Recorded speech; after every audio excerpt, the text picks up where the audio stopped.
Битка против корупцијата и криминалот, проактивна дипломатија, економски развој и зајакнување на инфраструктурата.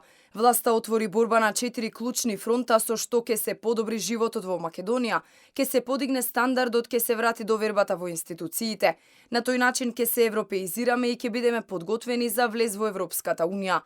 Експертите сметаат дека чекорите преземени во економијата, новите инвестиции, градежните проекти и дипломатските активности создаваат силна основа за просперитет и напредок, но и подобрување на македонскиот интегритет на меѓународната сцена. Сите оние реформи кои што се спроведуваат во борбата против корупцијата, во економската сфера, подобрувањето на инфраструктурата и сите останати области во суштина представуваат исполнување на критериумите за членство, затоа што Македонија, кога ќе дојде во позиција да стане држава членка на Европската унија, треба во голема мера да ги има исполнато тие критериуми. Реформирањето на Македонија не е само политички процес, туку и длабока институционална трансформација.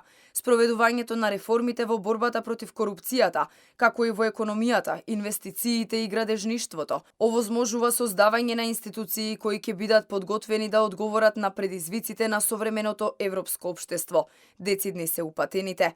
Овие промени не само што ја приближуваат Македонија до ЕУ, туку и ја јакнат меѓународната позиција на земјава како сигурен партнер. Мерките во делот на новите инвестиции, мерките во градежништвото, градбата, во делот на борбата против корупција и криминал, вториот систем, оној што е формата на управување, заштита на демократијата и во делот на културата, сето тоа представува еден пакет на реформски мерки кои што треба да обезбедат и да ја убедат Европската унија дека Македонија после 24 години продолжува со својот пат кон Европската унија. Со години Македонија добива критики од меѓународната заедница, особено од Соединетите Американски држави и Европската унија, за високото ниво на корупција и криминал.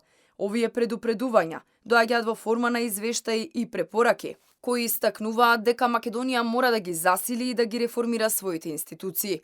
Напредокот на ова поле ќе придонесе за подобрување на економијата, нови инвестиции и развој на инфраструктурата, а за сето тоа да се представи во најдобро светло, потребна е дипломатска офанзива.